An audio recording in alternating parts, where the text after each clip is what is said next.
I think first of all I'd like to extend my thanks and gratitude. We're delighted to be running this event today in partnership with BRE, and thank you to Arup for hosting the session and all the speakers as well. And I thought it was a very, very good, very useful session at the start to set the scene. The first session was very interesting, and one of the key points that was picked on was that health and well-being is a personal issue. It's very personal to all of us. It affects all of us, where we work, how we use the buildings that we operate in. So I'm going to start by highlighting some of my experience. So I graduated in the late 90s from university and went to work in the automotive industry. This was my office. It had no outside windows. The air quality was shocking because there were plants and machinery. It was actually a metal cutting factory, so there's lots of lubricant in the air. It was dusty, it was noisy, and the job was great. I was an environmental advisor. I'd got where I wanted to be. It was close to home, so I was able to live at home while I got my feet under the table. Lots of experience. But the business actually didn't know what to do with me. They didn't know where to put me. So I got dumped in the production manager's office, which is this. And it was hard work. It was really tough on me. I'd get home from a day's hard work, infused at the start, but very, very tired. And I'd end up falling asleep. So I'd get home, I'd fall asleep. I'd then have my dinner, wake up and not be able to go to sleep at night. And this built and it was quite a pressure on me, I think, and down to the quality of the environment that I was working in, and to the point that my mother and father are teachers, or were teachers, they're retired now, and they'd always said to me, "Never, Paul, never be a teacher. It's a dreadful career. There's far too much pressure. You don't want to go down that route."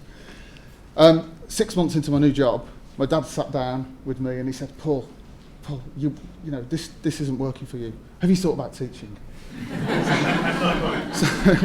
So their frame of reference was very limited, but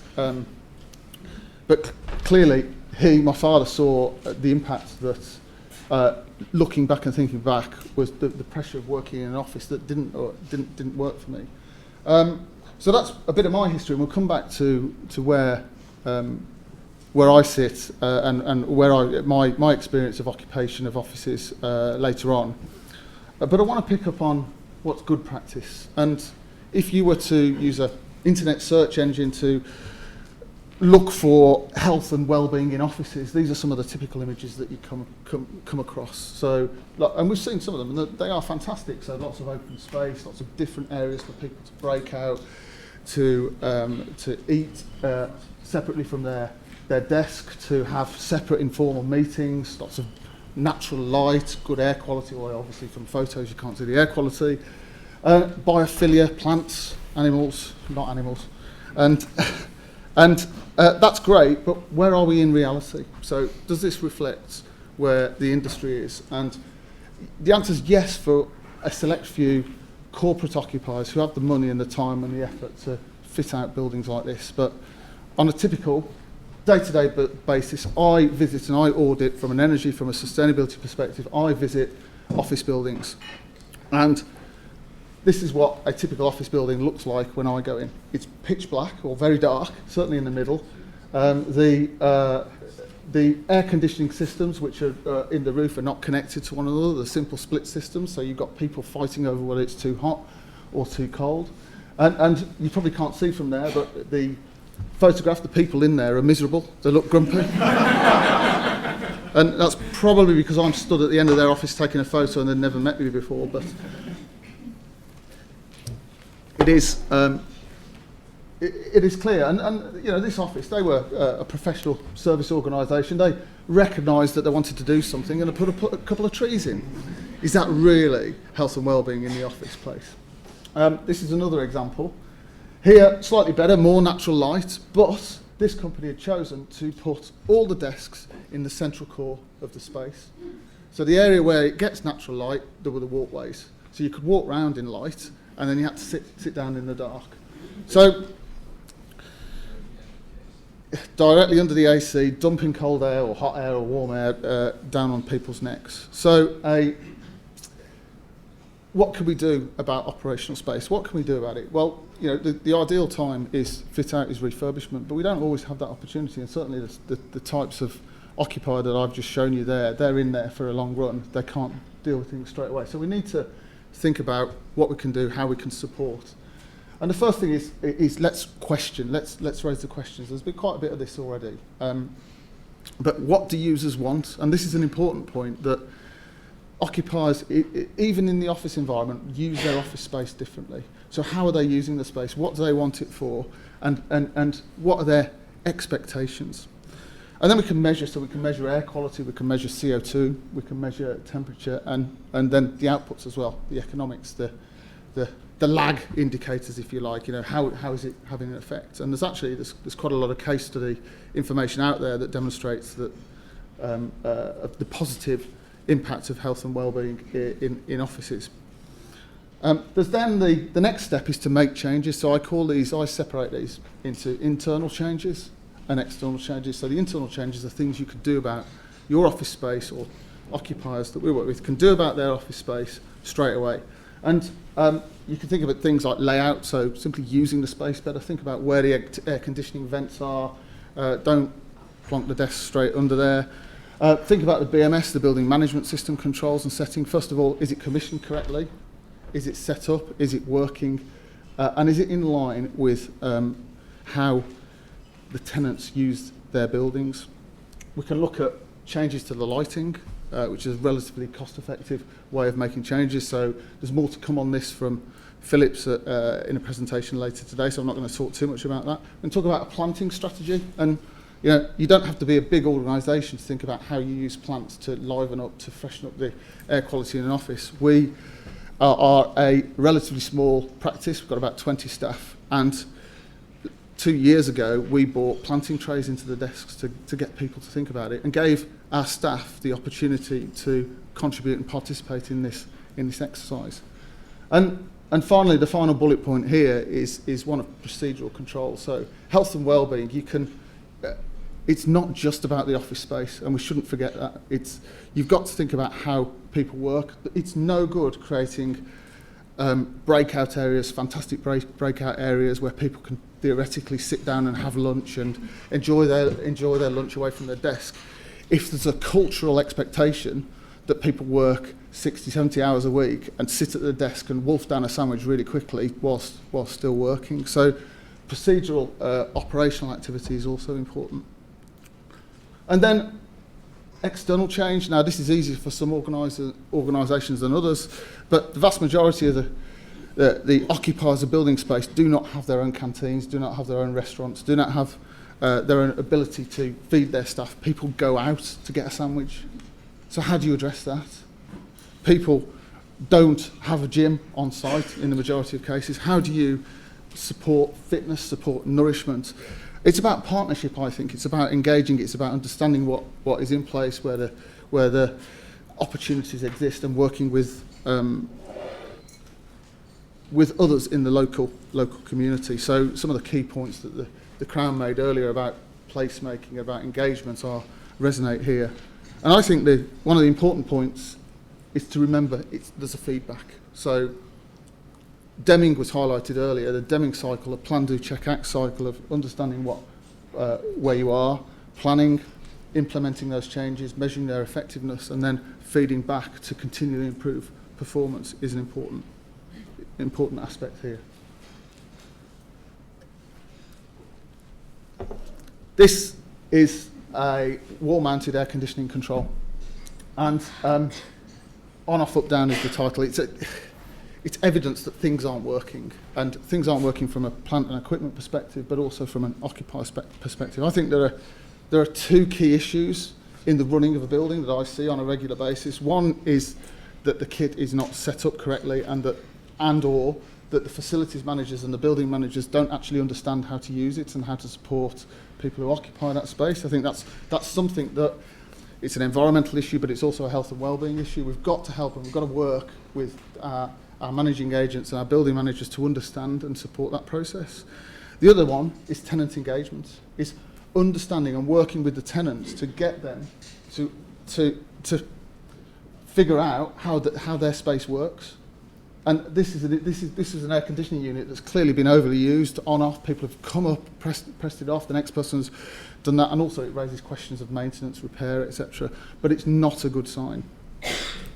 So what are we doing? And yes, at the fit out, at refurbishment of space, we can clearly start to think about these issues as well. This is a recent project that we've been involved in. There's not much that we can do in the way of natural light, but we've changed the artificial lighting internally. We've put LED, good quality LED lighting in, increased the lux levels there with motion sensor control, and the vents are swirl diffusers to help prevent the dumping of air straight down, and we've also set parameters on the BMS control to reduce the temperature of air or stop air that's below a certain degree dumping straight down into that space. But these are, and this is picked up on some of the points that were discussed earlier. These are steps that can be made and taken, but there's no occupier in there. It has to engage with the occupiers. This was a at-risk fit-out. There's no one in it. It's to get new tenants into that space, and how the new tenants then use that space is really important. So I talk to a lot of people about health and well-being, and the regular question, the regular point that we often get is, it's difficult to measure, isn't it? It's almost impossible to measure. It's subjective. Now, John Alker from UKGBC raised this earlier, and yeah, I accept that it's difficult, but the other point that he made was it's harder than it should be. It shouldn't be difficult to measure. We know that if we measure and use that information, then it should help us progress and improve. There are lots of methodologies. I'm not going to talk about those in too much detail. You've got well-building standards through to the Leesman Index. I think what's most important is for organisations that are looking to improve health and well-being in their own space is to research, to understand what's out there, and to develop their own approaches based on the guidance and the information that we have. Well, why do we want it? Why? This is an important question. Some of you may recognise this. This is Maslow's hierarchy of needs.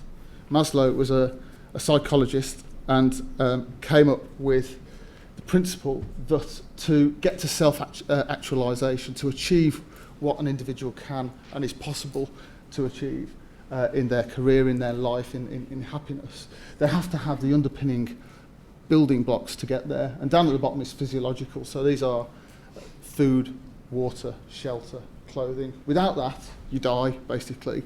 But without the physiological aspects, you can't start worrying about safety and progress up this pyramid.